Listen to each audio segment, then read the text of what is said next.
안녕하세요. 저는 아들 한 명 키우고 있는 40대 초반의 이혼녀입니다. 얼마 전 이혼하고 홀로 살게 됐죠. 첫 단추를 잘 끼워야 한다는 말 다들 아실 거예요. 저는 그 첫 단추를 잘못 끼우는 바람에 결국에는 이렇게 이혼을 하게 됐네요. 결혼 전 저는 고졸의 공장 생산직에서 일하고 있었어요. 남편과 만나게 된 건 30 초반이었죠. 그 당시에는 저도 이런 지긋지긋한 곳에서 벗어나서 제 가게 차려보려고 악착같이 일했어요. 그렇게 돈만 벌며 살던 저와 인연을 맺은 남편은 당시 중소기업에 다니던 평범한 회사원이었어요. 그런데 만난 지 1년도 안 되어 결혼에 대해 진지하게 생각할 수밖에 없는 일이 벌어졌습니다. 바로 소중한 새 생명이 제 뱃속에 자라나고 있었던 거죠. 남편은 당장 결혼하기를 원했고 저도 곧 결혼을 할 수 있을 거라 생각했어요. 그런데 인사를 갔던 날 제 기대는 와장창 무너졌습니다. 나는 너 며느리로 인정 못해. 공순이 주제에 감히 누구한테 들러붙으려고 해? 여보, 들을 것도 없어요. 애 빌미로 아들 꼬시려는 꽃뱀이라고요. 그러니까 이야기 듣고 자시고 할 것도 없어요. 썩 나가지 못해? 시모의 행동에 놀란 사람은 저뿐만이 아니었습니다. 남편과 시아버지조차도 깜짝 놀란 거죠. 이렇게 사람을 내쫓을 만큼 나쁜 사람이 아니라고 하더군요. 평소 하는 행동을 보면 말이죠. 평상시에는 교양 있고 봉사도 하며 착하게 사는 사람처럼 보였지만 실제로는 학력과 집안을 엄청 따지는 사람이었더라고요. 어머니, 갑자기 왜 이러세요? 이야기라도 들어보고 말하셔야죠. 이렇게 다짜고짜 내쫓으면 어떡합니까? 말이라도 들어보세요. 그래 여보, 이 아가씨가 도대체 뭘 잘못했다고 이렇게 난리야? 우리 애도 이미 늦은 결혼이고 빨리 애 가져서 들어오면 좋지.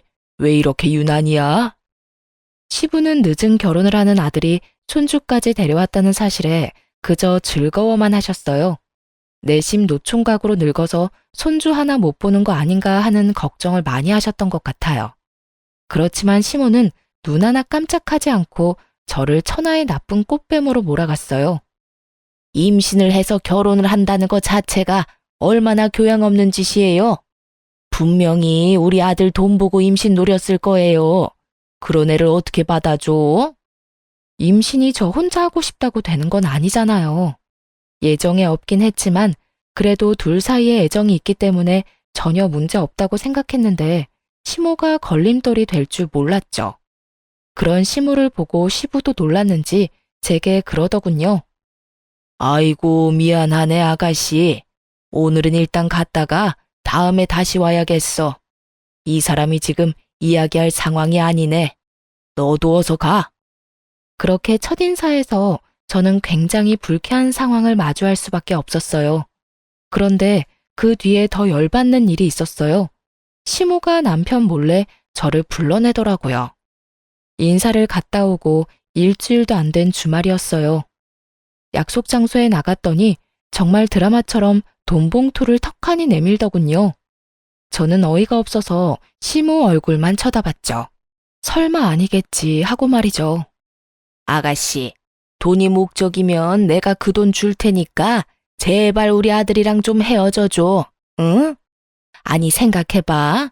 우리가 얼마나 애지중지 키운 아들인데 너같이 공장에서 일하는 여자랑 결혼을 시킨다는 게 말이 돼? 내가 넉넉하게 넣었어. 맨입으로 하라는 거 아니다. 몸조리 하려면 이래저래 돈 많이 필요할 테니까 어서 이 돈 받아. 죄송하지만 저는 헤어질 생각 없어요. 뱃속에 애가 아빠 없이 자라는 것만은 막아야 한다고 생각하고 있고요.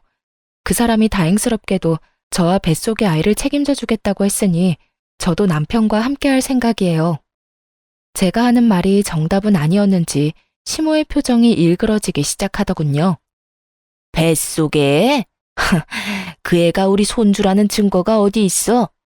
나는 아가씨 뱃속에서 나온 애를 내 손주라고 받아들일 수가 없어. 누구 씨를 뱃속에 품고 와서 이러는지 몰라도 이제 여기서 그만두라고.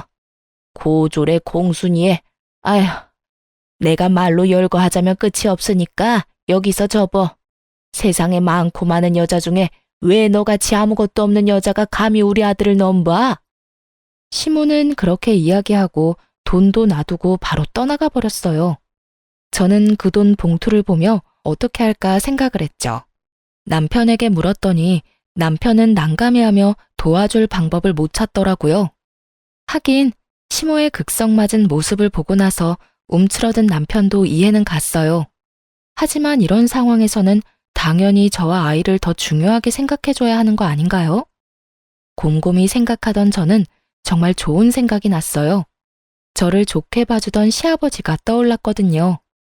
시아버지를 만나면 일이 잘 해결될 것 같아서 그날 저녁 바로 돈봉투를 들고 시댁으로 찾아갔어요.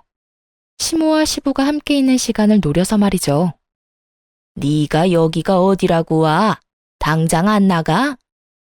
어머니, 아버지한테 볼 일 있어서 온 거니까 좀 비켜주세요. 자, 들어가자. 남편이 시모를 맡아주는 바람에 별 마찰 없이 시부를 보러 갈 수 있었죠. 시부가 저를 반갑게 맞이해주더군요. 아이고, 몸도 무거울 텐데 어떻게 여기까지 왔어? 자자 앉아요.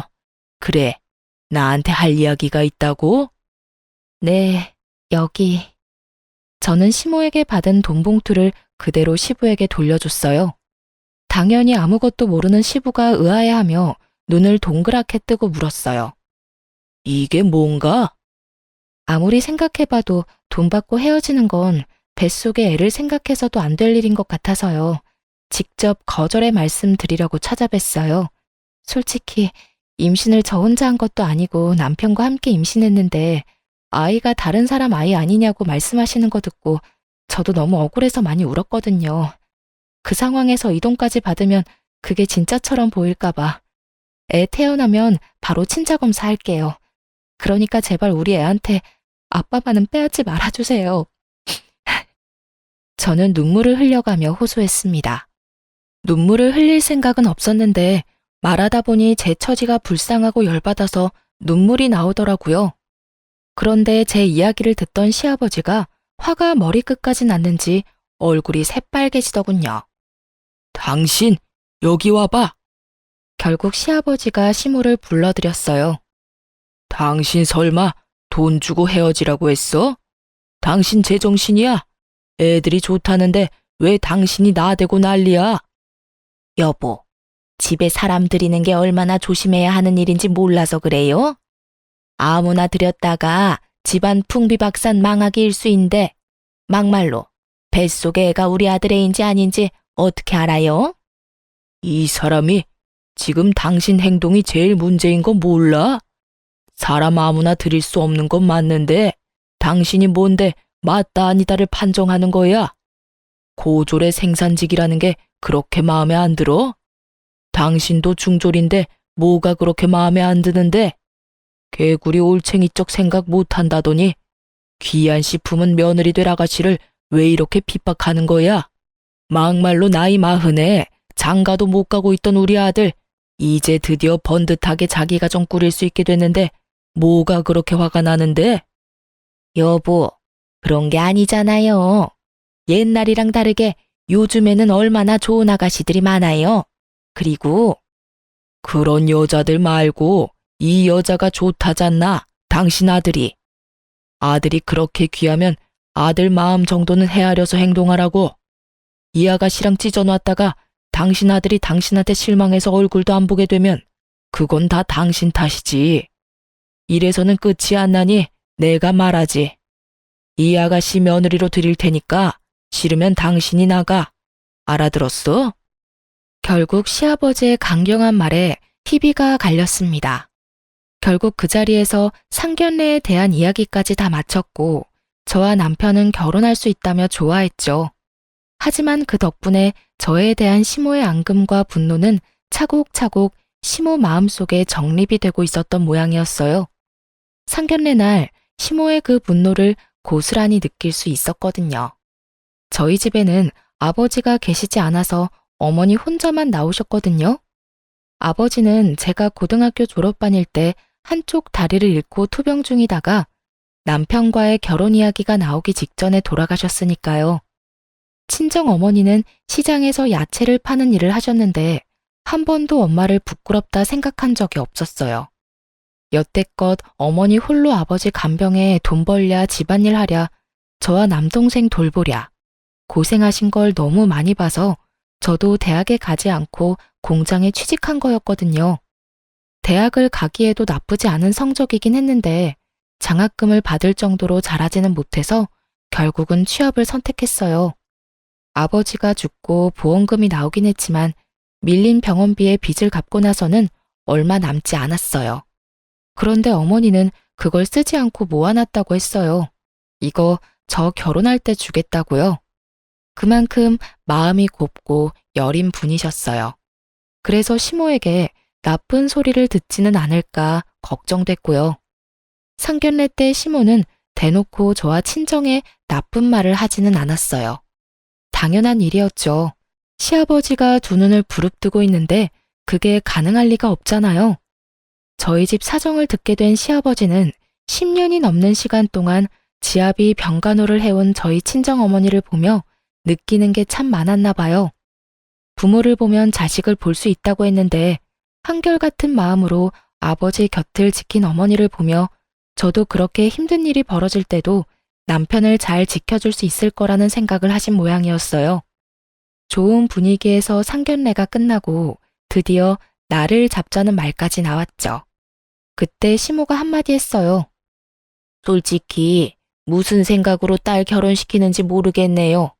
아니, 이렇게 힘들게 야채 장사하면서 돈 버는 분이 애 결혼시킬 돈이나 벌어놨겠냐고요. 이 사람은 모르겠지만 저는 비투성이 사돈은 필요 없네요. 솔직한 말로 이 결혼 저희 아들이 너무 아깝네요. 당신네 집안이 뭐 내세울 게 있기를 해. 딸이 학벌이 좋기를 해. 돈이 많기를 해. 여러모로 우리랑은 격이 안 맞는 집안이라고요. 그걸 알고 있으면 그만! 여기까지 와서 뭐 하는 거야? 제가 틀린 말 했어요. 힘들게 살았으면 힘들게 산 대로 분수에 맞는 사돈을 찾으라고요. 사부인께서 걱정이 많으시네요. 저는 그저 제 딸아이를 존중하는 것뿐입니다. 사부인께서도 아드님 마음을 존중해서 여기 나오셨겠죠? 두 사람이 좋다는데 옆에서 말리면 더 반발을 할 테니 한번 믿고 저들 하자는 대로 해주세요. 둘 다 성인이고 생각이 있겠죠. 척지면 척지는 대로 힘들어지는 건 늙은 우리들 아니겠습니까? 결국 시모는 친정어머니를 상대로 격이 낮아서 장가 보내는 게 마뜩찮다고 말했고 친정엄마는 시모에게 그러다가 아들한테 버림받는 건 너라고 응수한 셈이죠. 그 뒤에 시아버지의 잔소리를 들으며 시모는 결국 저희의 결혼을 허락할 수밖에 없었어요. 그렇게 저희는 행복한 결혼 생활을 시작했습니다. 정말로 처음에는 우리가 영원히 행복할 줄 알았어요. 시모라는 큰 벽이 남아 있었지만 어떻게든 잘 될 거라 생각했죠. 결혼 4개월 만에 아들을 낳았을 때 시아버지가 정말 좋아하셨어요. 그런데 아들은 외탁을 해서 저를 더 많이 닮았더군요. 그러자 시모가 냉큼 친자 검사를 해야 한다며 아들 세포를 채취해 가더군요. 시아버지가 정신이 있는 여자냐며 호통을 치는데도 시모는 그거는 절대 양보 못한다며 버티더군요. 그때 정말 기분이 더러우면서도 그래, 해볼 테면 해봐라 하는 그런 마음이었어요. 그 애가 남편 애라는 건 변함이 없는 사실이니까요. 그래도 시모가 중간에 무슨 수작을 벌일지 몰라 남편에게 부탁해서 직접 시부모님을 다 모시고 가라고 했어요. 그리고 그렇게 유전자 검사 결과가 나왔는데 역시나 남편의 친자임이 확실시 된 거죠. 결과가 나오고 시아버지가 시모에게 그랬어요. 이거 봐. 우리 손주라고 내가 말했잖아. 결국 시모도 그 결과에 대해 아무런 딴지를 걸 수 없었어요. 그 일로 시모의 입지는 현저히 줄어들었고 시아버지는 저와 손주인 제 아들을 어지간히도 예뻐하셨어요. 처음에는 시모가 너희들끼리 알아서 살라고 했는데 손주에 감동받으신 시아버지께서 본인 명의 아파트를 흔쾌히 신혼집으로 빌려주셨거든요. 그렇게 꽤나 순탄했던 결혼 생활도 5년 차에 접어들 때였어요. 하루는 남편이 급히 와서 제게 조심스럽게 말을 꺼냈어요. 사실 엄마 몰래 아버지가 이 집을 우리한테 증여해 줄 모양이야. 증여? 갑자기? 아무래도 우리 아들 엄청 귀하게 여기시잖아. 그래서 그런 것 같은데 그 증여세를 내야 하거든? 근데 증여세가 거의 8천 정도 나오는데 당신이 그 돈 좀 빌려주면 어떨까 싶은데. 내가 당신한테 맡겨둔 돈 3천이랑 당신이 모은 돈, 그리고 나머지는 대출 좀 쓰면 될 것 같은데? 안 돼? 그게 사실은 내가 당신이 맡겨둔 돈 불려보려고 주식했다가 좀 많이 날렸거든. 지금 남은 돈이 얼마 없어. 당신 미쳤어? 그 돈이 어떤 돈인데 그걸 홀라당 날려먹어. 게다가 내 돈이잖아. 당신 돈도 아니고. 뜬금없는 남편의 고백에 제가 화부터 냈어요. 제 돈을 3천만 원을 날려먹었다는데 가만히 있을 여자가 어딨나요? 게다가 그런 주제에 돈을 빌려달라니. 화를 냈는데 남편이 천연덕스럽게 말을 꺼내더군요. 그러니까 미안하다고 이야기했잖아. 잘 들어봐. 당신 어머님이 가지고 계신 돈 있잖아. 당신한테 주기로 했다던 1억. 그거 빌려주면 내가 이 아파트 공동명의로 지분을 반틈 나눠줄 테니까. 어때? 1억 3천 내고 5억짜리 아파트 지분 가져가는 게 더 남는 장사 아니야? 그 1억은 아버지의 사망보험금에서 나온 돈이었어요. 온전히 따지자면 제 돈이 아니라 어머니 돈이었고요. 어머니가 저에게 주신다고 이야기는 하셨지만 제가 받지 않았던 돈이기도 하죠. 지금에 와서 어머니에게 달라고 하기에도 애매한 상황이었어요. 게다가 제 돈을 다 날린 주제에 저희 어머니 돈까지 빌리려는 남편을 보니 화가 나서 난리를 치고 싶었지만 이 아파트를 증여해준다는 말에 귀가 솔깃해진 건 어쩔 수 없는 일이었어요. 솔직히 제 돈 3천만 원을 다시 어떤 형태로든 돌려받을 수 있다는 생각이 들기도 했고요. 그런데 무턱대고 돈 빌려주는 것도 믿음직스럽지 않았어요. 언제 또 제 뒤통수를 칠지 모르니 저는 남편에게 한 가지 제안을 했어요. 그럼 우리 엄마한테 빌리자. 당신 명의로 차용증 쓰고 빌려. 뭐? 그냥 가져다 쓰면 되잖아. 무슨 차용증까지 써? 어차피 그냥 우리한테 줘도 5천만 원 넘으면 증여로 보니까 그에 대한 세금도 내야 한대. 그러니까 빌리는 걸로 하고 매달 용돈 드리는 걸로 차감하면 되잖아. 항상 용돈은 드리고 있으니까. 남편이 곰곰이 생각해 보더니 나쁘지 않은 생각이다 싶었는지 수락을 하더군요. 그렇게 친정엄마에게 1억을 빌렸어요.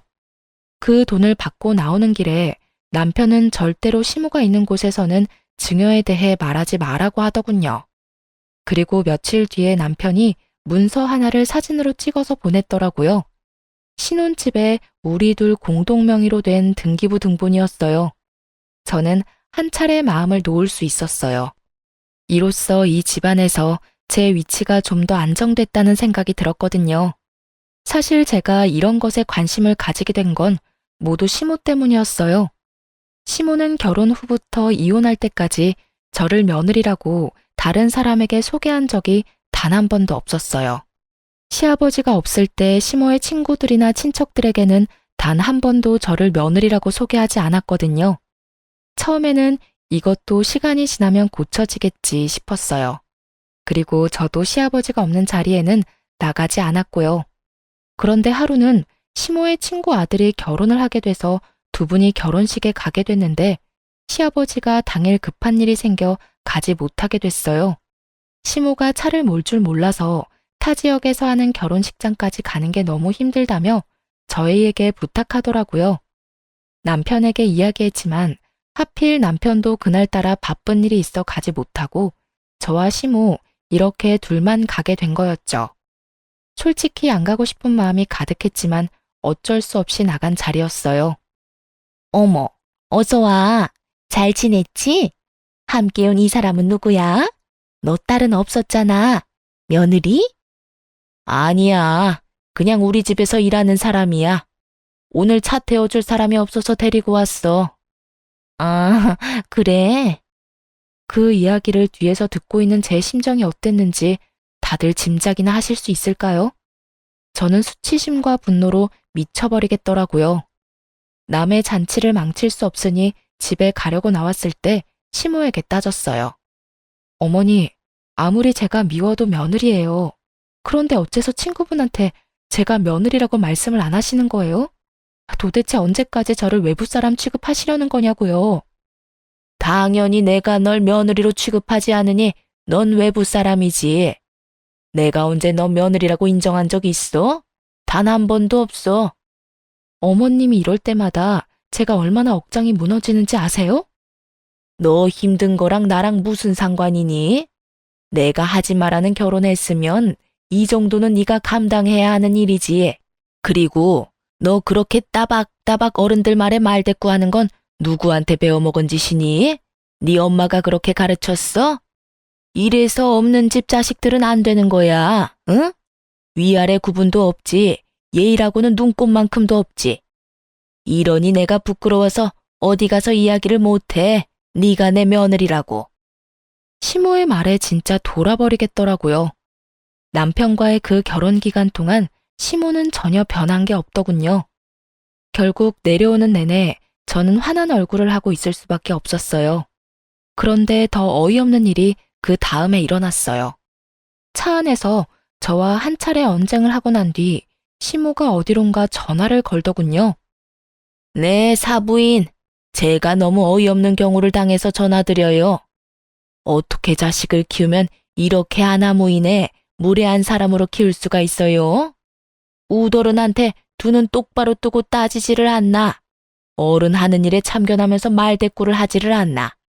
아무리 시아버지가 오냐오냐 해준다 해도 시어머니에게 이러는 건 아니죠. 자식을 잘못 키웠으면 부모가 책임을 지는 법이잖아요. 경악스럽게도 그 자리에서 저희 어머니에게 전화를 걸어 제 욕을 하며 친정어머니까지 까내리더군요. 지금 뭐 하시는 거예요? 고속도로라 차는 세울 수도 없었고 눈을 뗄 수도 없어서 정말 미칠 노릇이었어요. 마지막 휴게소를 방금 지나쳐온 터라 내릴 수도 없었죠. 자식 교육 똑바로 시키세요. 내가 이래서 두 사람 결혼 반대했던 거예요. 무슨 격이 맞아야 이야기를 하던지 말던지 할 거 아니야? 아직도 내가 분이 안 풀려. 어떻게 그 좋은 여자들 다 놔두고 이런 여자를 만나서 결혼을 해? 내가 속상해서 정말 못 살아. 마지막에는 거의 저희 어머니에게 호소를 하더군요. 왜 아들이 저와 결혼을 했는지 모르겠다면서요. 부글부글 끓는 제 마음을 아는지 모르는지 시모는 도착하자마자 말할 틈도 주지 않고 차에서 내려버리더군요. 그날 저는 남편에게 따졌어요. 나 어머님 때문에 미치겠어. 당신이 어떻게 좀 해줘. 어머님이 친구분 앞에서 나를 뭐라고 불렀는지 알아? 우리 집에서 일하는 사람이래. 며느리라고 말도 안 하셔. 그래서 내가 답답해서 몇 마디 했는데 우리 엄마한테 전화해서 자식을 어떻게 키웠냐고 난리까지 피우시잖아. 나한테 이야기해도 내가 어떻게 해줄 수 있는 부분도 아니고 솔직히 두 사람 일인데 둘이서 해결하는 게 맞지 않을까? 미적지근하게 이야기하는 남편을 보며 속에서 울분이 터지고 말았죠. 내가 싫다고 한다면 어쩔 수 없어. 그런데 그렇다고 왜 죄 없는 우리 엄마까지 그런 소리를 들어야 해? 당신이 이런 식으로 미지근하니까 우리 엄마한테까지 피해가 오잖아. 아니, 나를 이렇게 쪼아댄다고 해서 뭐가 해결되는 게 아니잖아. 우리 엄마를 내가 이길 수 있는 것도 아니고. 요새 바쁜 일도 많고 승진 앞두고 있어서 바쁜데 당신한테 이런 소리까지 들어야 해? 알아서 해결할 일은 알아서 해결 좀 해. 나한테 부탁 같은 거 하지도 말고. 정말 어이없게도 남편 놈은 그렇게 말하고는 집을 나가버리더군요. 그러고는 시댁에서 자고 바로 회사로 간다고 하더군요. 미치겠더라고요. 우리 엄마를 괴롭힌 시모를 용서하기도 싫었고 저런 어이없는 소리를 한 남편도 용서하고 싶지 않았어요. 심각하게 이혼을 해야 하나 고민할 정도까지 온 거죠. 그래도 아이를 생각하니 그럴 수는 없었어요. 그래서 제 직장 탓이라는 생각을 하며 하고 있던 공부에 박차를 가했어요. 이미 2년 전부터 이직을 생각하며 공부 중이었고 1년 전 시험에서 1차를 합격하고 2차를 준비 중이었어요. 그리고 시모와 언쟁이 있고 한 달 뒤쯤에 결국 2차까지 합격해서 성공적으로 이직을 할 수 있었어요.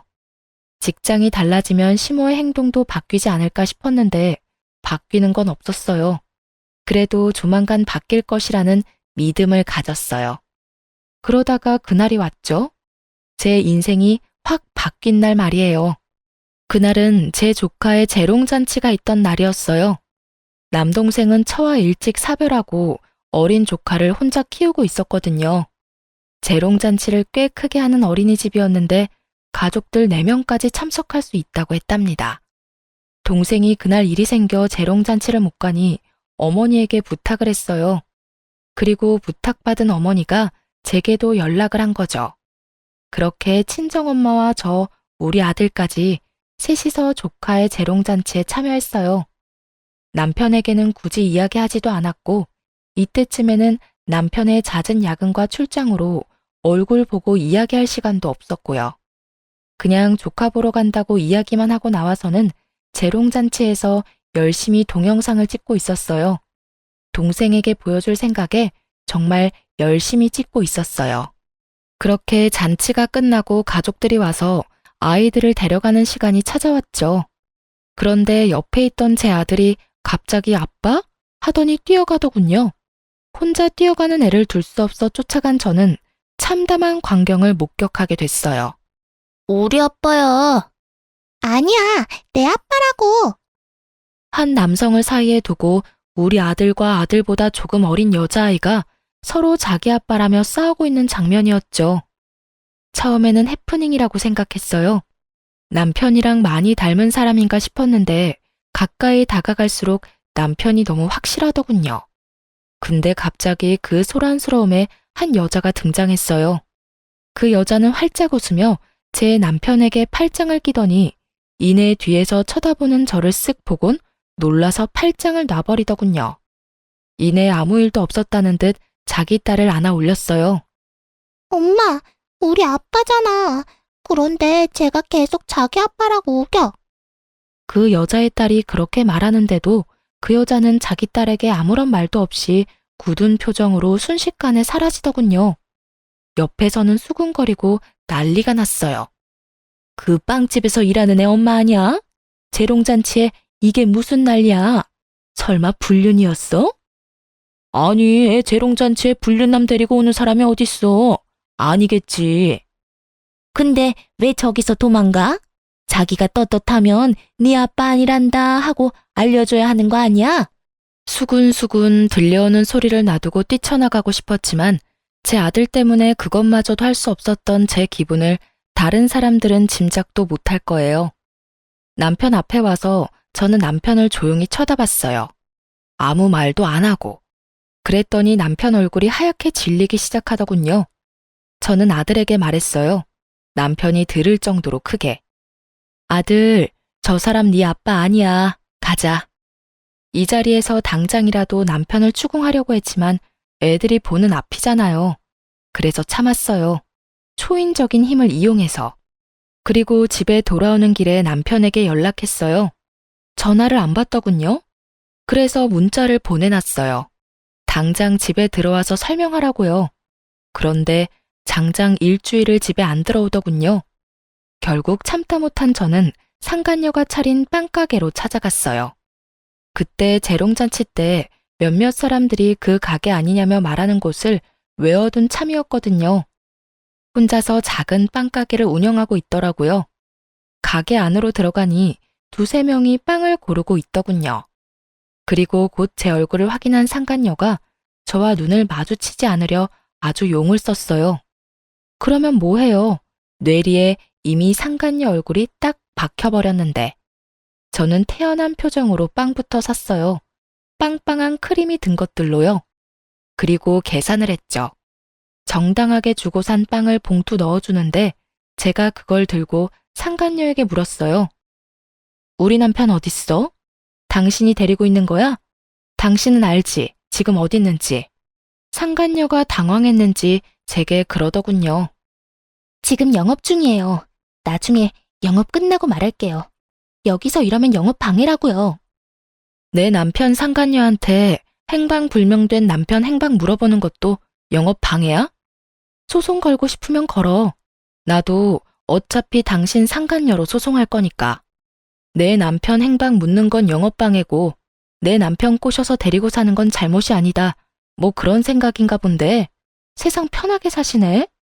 바퀴벌레처럼 구석에서 조용히 딴 살림 차린 두 연놈들이 자기들 구미에 맞게 아주 버러지 같은 짓만 골라서 해? 그 사람이 당신 말고 저를 선택한 건 잘못이 아니죠. 저희가 사랑하는데 당신이 걸림돌인 거지. 사랑하고 싶으면 이혼을 하고 했어야지. 유부남이랑 사랑하는 게 잘못이라는 걸 몰라서 그딴 정신 나간 소리 짓거리는 거야? 와, 오랜만에 상상 이상의 개소리를 들으니까 정신이 혼미하네. 저는 들고 있던 빵을 가게 바닥에 툭 하고 떨어뜨렸어요. 그리고 말했죠. 남편이 지금 내 연락 다 씹어먹고 당신 집에 잠적 중인 것 같은데 이 말 꼭 전해줘요. 당장 안 오면. 그렇게 말하고 떨어뜨린 크림빵을 발로 콱 짓밟았어요. 크림이 온 사방으로 튀도록 말이죠. 이렇게 될 거라고. 상간녀가 주변 눈치를 보며 낮게 소리를 지르더군요. 걔 지금 뭐 하시는 거예요? 뭐가 잘못됐어? 내가 내 돈 주고 산 빵이잖아. 기분 더러워서 못 먹겠다는데 그게 무슨 잘못이야? 그리고 한마디 하는데 네가 나한테 한 짓이 이런 짓이야. 내 인생 이따위로 바닥에 떨어뜨려서 짓밟았잖아. 네 인생도 나랑 똑같이 바닥 쳐보면 내 기분이 어떤지 이해하겠지. 더러운 년이 만든 빵, 반품 필요 없으니까 뒷수습도 알아서 해. 그렇게 난리를 피우고 나오는데 제 뒤로 우르르 손님들이 빈손으로 나와버리더군요. 문제 있는 빵집이라 생각한 모양이었어요. 그리고 그날 저녁 저는 그렇게 보고 싶던 그놈 면상을 볼 수 있게 됐죠. 집에 갔더니 남편 놈이 무릎을 꿇고 저를 기다리고 있더군요. 우와, 상간녀 가게에서 행패 부리는 거 못 참았나 봐. 그렇게 불러도 답 없더니 거기 한번 찾아갔다고 바로 여기를 찾아와? 근데 너무 늦었다는 생각 안 들어? 내가 제일 싫어하는 게 뭔지 알아? 사고 치고 나중에 수습하려고 용서받는 거거든. 저번에도 그랬지? 내 돈 3천만 원 가져가서 주식으로 날렸을 때도. 근데 이번에는 상황이 달라. 넌 정신이 있는 놈이야? 쥐새끼처럼 여기저기 돌아다니면서 번식 활동하느라 그간 집에 소홀한 거였어? 나는 이혼하면 끝이야. 근데 내 아들이 받을 상처는 생각해 본 적 없지? 난 그게 용서가 안 돼. 차라리 나한테만 들켰다면 용서했을지도 모르지. 그런데 감히 귀한 내 새끼를 그런 곳에서 창피를 줘? 여보, 미안해. 입이 10개라도 할 말이 없어. 그치만 이혼은 제발 안 돼, 여보. 왜 이혼을 안 해? 난 못 살아. 당신 그 여자한테 돈 주고 있지? 내가 그걸 용서할 것 같아? 상간녀랑 그 혼외자까지 다 버리겠다고 하면 내가 용서해줄지도 모르지. 그렇게 할 수는 있어?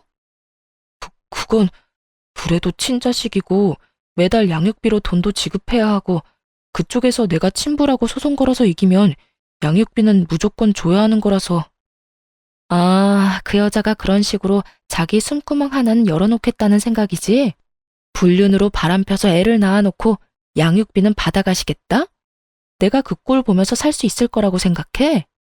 정말로 여보, 인연은 끊을 수 있는데 그것만은 하게 해줘야지. 그래, 애가 뭔 잘못이겠어. 잘못은 어른이 했는데. 그러니까 네 행동에 책임져. 나랑 깔끔하게 헤어지고 그 여자랑 살아.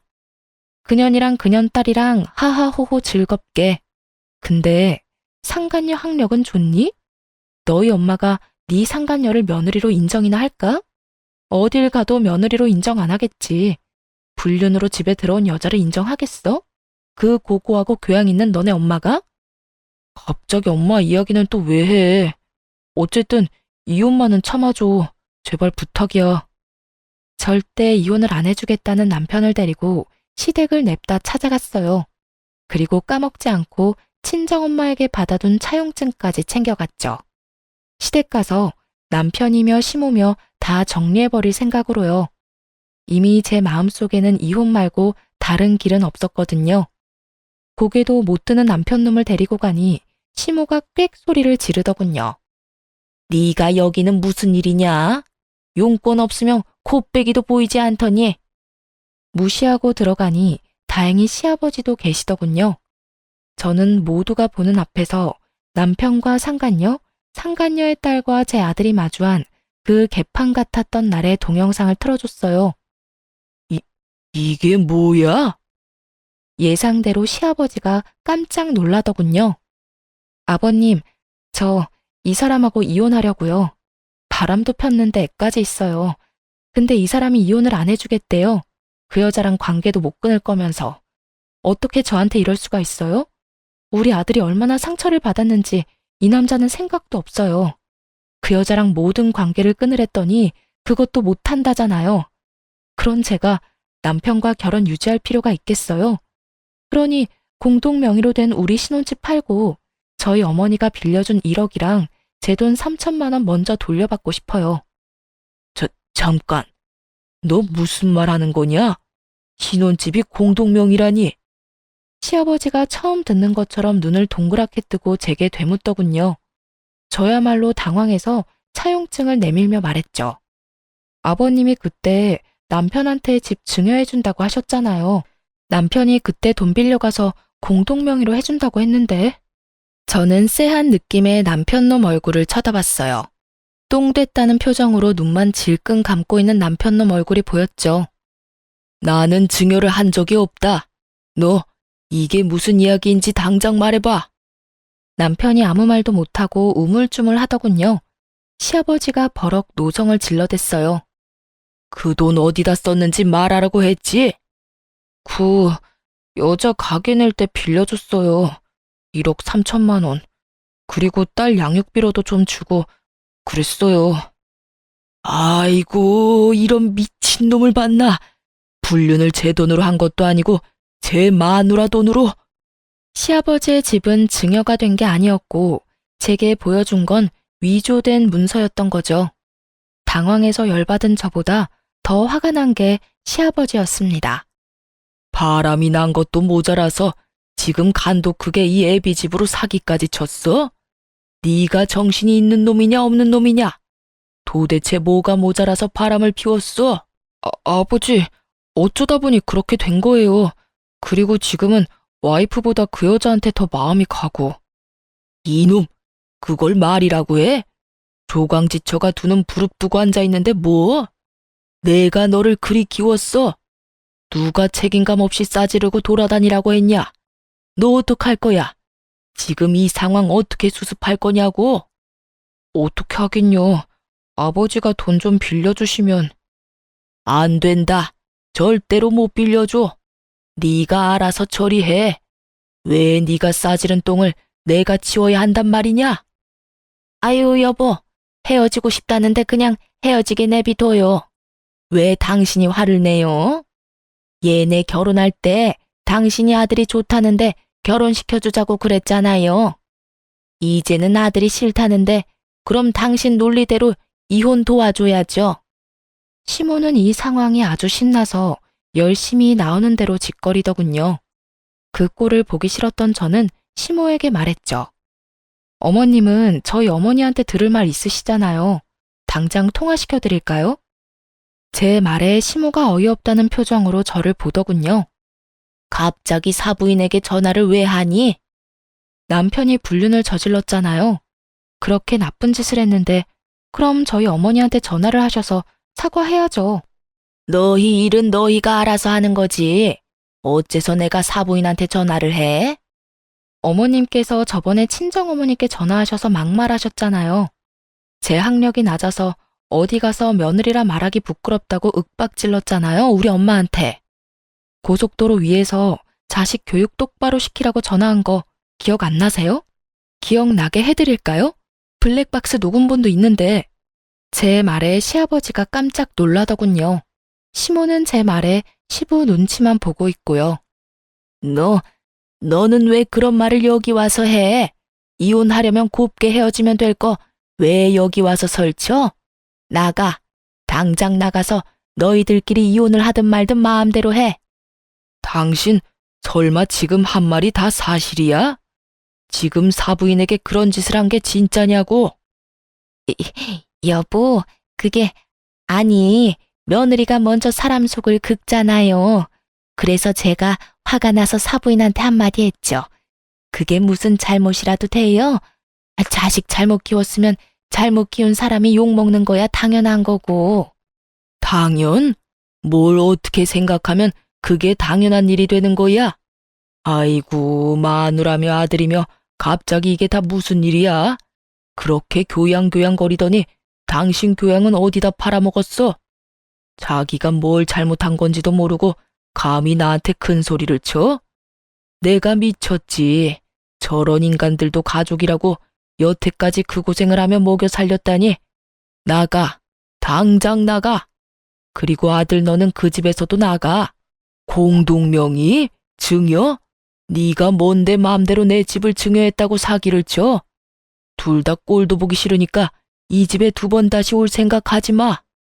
그렇게 시아버지는 시모와 남편을 쫓아냈어요. 시아버지는 저에게 이혼을 허락하며 한 가지 말해줬어요. 합의 이혼하면 위자료 명목으로 우리가 살던 그 신혼집을 주시겠다고요. 저를 위해서라기보다는 손주를 위해서인 것 같았어요. 실망시킨 남편보다 앞으로가 기대되는 손주에 대한 사랑이 더 큰 모양이었어요. 그렇게 쫓겨난 남편과 시모는 상간녀 집으로 간 모양이었어요. 시아버지가 꽤나 강경했거든요. 저는 시모 성격 생각하며 상간녀가 버틸 수는 있으려나 싶었네요. 그리고 협의 이혼을 하면서 시부가 제게 신혼집 소유권 이전을 해줬어요. 그걸 저한테 준 걸 어떻게 알았는지 남편과 시모가 시댁으로 찾아와서 따지더라고요. 그날 마침 아들과 시댁에 있었던 저도 그 사람들의 당황한 모습을 그대로 다 봤죠. 개거품 제대로 물더라고요. 아버지, 왜 그 집을 저 사람한테 줘요? 그냥 1억 3천의 위자료만 주면 끝인데. 그래요. 그 집이 어떤 집인데 한두 푼 하는 것도 아니고 자그마치 5억이나 되는 비싼 집을. 조용히 안 해? 조용히 하긴 뭘 조용히 해요. 당신 혼자 독단으로 처리할 일 아니라고요. 엄마 말씀이 옳아요. 아버지, 우리가 이해할 수 있도록 설명은 하셔야 될 거 아니에요. 내가 번 돈으로 내가 산 집이야. 내가 어떻게 쓰던 내 마음이고. 그리고 너 지금 당장 1억 3천 마련할 수나 있냐? 돈도 없는 놈이 도대체 무슨 배짱으로 그 집에 대해서 이래라 저래라야? 네가 내야 할 돈 내가 내고 있는 거 안 보이냐? 네가 친 사고 수습하면서 내가 설명까지 해야 돼? 넌 눈이 없어 귀가 없어. 이렇게까지 하는 거면 알아들어야 할 거 아니야? 아버지. 그리고 당신도 집에서 분란만 일으키는 인간이 내 재산에 무슨 관심이야? 그리고 내가 그 집 준 거에는 당신이 내야 할 위자료도 있는 거 알고 있어? 며느리가 당신의 그 교양 없는 행동으로 당신한테 위자료를 청구할 수도 있다고. 그거 내가 다 감당해주고 있는데 여기 와서 큰 소리 칠 군번이냐고. 내가 내 손주랑 며느리한테 이 집 물려주는 거에 관심이 많은가 본데 관심들 꺼. 그리고 이 집에 누가 들어오라고 했어? 당장 둘 다 안 나가? 집안 망신에 돈까지 다 날려먹은 인간들 주제에 뭐 잘났다고 여기 와서 낯짝을 들이대? 자기 밥그릇 뺏길 것 같다고 헐레벌떡 뛰어와서는 개새끼 마냥 낑낑대는데 제발 좀 그만해. 너네한테 줄 건 단 하나도 없어. 결국 시부가 남편과 시모를 쫓아내버렸어요. 어찌나 속이 시원하던지. 그런데 벼랑간 두 사람 사이에 시비가 붙어버리더군요. 이게 다 뭐야? 너 때문이야. 네가 바람만 안 폈어도 이런 일 없어. 아니, 처음부터 그런 여자랑 결혼만 안 했어도 이런 일 없었을 거라고. 시모가 먼저 아들 탓을 하더군요. 그의 또 아들은 지지 않고 맞받아치고요. 왜 그게 제 탓이에요? 엄마가 경거망동하면서 그놈의 교양 찾느라 이 여자 저 여자 다 싫다고 해서 그렇게 된 거지. 그리고 장모님한테까지 전화한 건 선을 넘은 거죠. 어떻게 그게 내 탓이야? 너가 애초에 그런 여자를 안 만났으면 됐지. 와이프 아니더라도 엄마 마음에 드는 사람이 있긴 해요. 같이 살던 그 사람도 이제 엄마랑 나 버리고 애랑 도망갔잖아요. 아니, 기생충처럼 들러붙어 사는 주제에 무슨 시집살이를 그렇게 심하게 시켜요? 그 여자가 있어서 그나마 살았는데 냉큼 쫓아내기나 하고. 뭐? 어이가 없어서 네가 왜 그런 여자들만 만나는 거지? 너한테 문제가 있는 거라는 생각은 안 해봤니? 네 배로 나았지만 참 나쁜 놈이야 너도. 내가 이렇게 애지중지 키웠는데 결국에는 엄마 탓이지?